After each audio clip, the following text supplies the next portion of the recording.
Ses adversaires ne lui donnaient même pas une semaine avant de l'avoir éclaté, mais plusieurs mois après les élections législatives, eh bien, il faut bien constater que la nouvelle Union populaire écologique et sociale tient bon pour l'instant.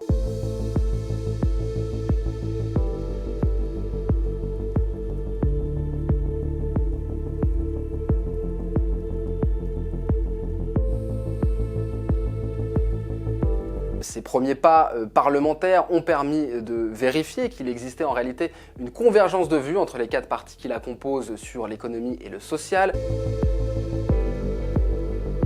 Et qu'il s'agisse des retraites, du budget, des salaires, des services publics, finalement ces formations sont parvenues à travailler ensemble à l'Assemblée, en dépit d'ailleurs du débat ouvert par le député François Ruffin puis par le communiste Fabien Roussel sur la question de la place de la valeur travail à gauche. Je suis là pour que la valeur travail revienne à gauche. C'est en réalité sur les questions régaliennes, police, sécurité, justice, affaires étrangères et surtout sur l'Europe que les divergences se font les plus fortes, mais ces thèmes ne sont pas encore vraiment arrivés sur la table et pour plusieurs députés de la NUPES, ils ne seraient en réalité pas indépassables, d'autant plus que la quête de respectabilité du Rassemblement national à l'Assemblée les inquiète beaucoup plus. Pour eux, la principale vertu de la NUPES, c'est d'empêcher l'extrême droite de faire ma basse sur l'opposition.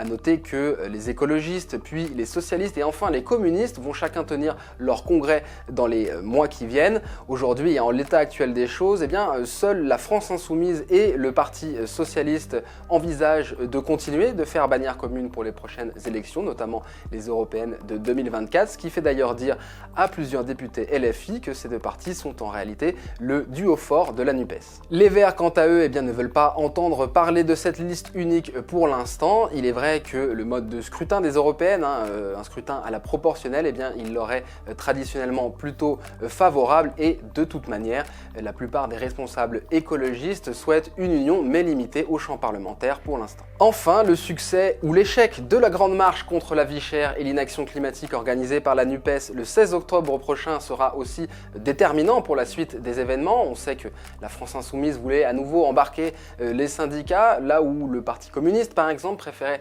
d'abord laisser passer les 2 journées de mobilisation syndicale de ce mois-ci.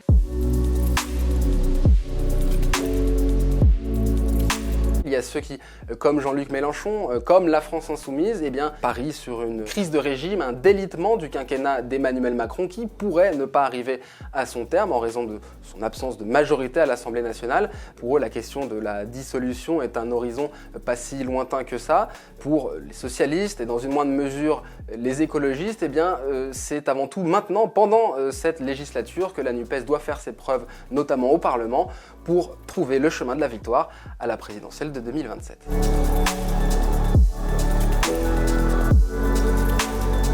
Avec ou sans Jean-Luc Mélenchon, c'est toute la question puisque le déjà triple candidat à la présidentielle aura alors 75 ans et malgré sa volonté affichée de faire un pas de côté, eh bien, il n'est en réalité jamais très loin et il se tient constamment informé de la vie de la NUPES dont il consulte très régulièrement les députés. Et puis il faut dire aussi que le retrait d'Adrien Quatennens, qui était à la France Insoumise l'un des rares à avoir la légitimité pour le succéder, eh bien, ce retrait ouvre une période d'incertitude. Certains, jusqu'à la France Insoumise, s'interrogent par exemple sur la volonté du premier secrétaire du Parti Socialiste, Olivier Faure, d'y aller, à moins qu'une nouvelle figure n'émerge au sein de la nouvelle génération d'élus qui connaît son premier grand bain politique avec la NUPES. Il va falloir de toute manière très rapidement se coller à cette question, ne serait-ce que pour préparer le terrain.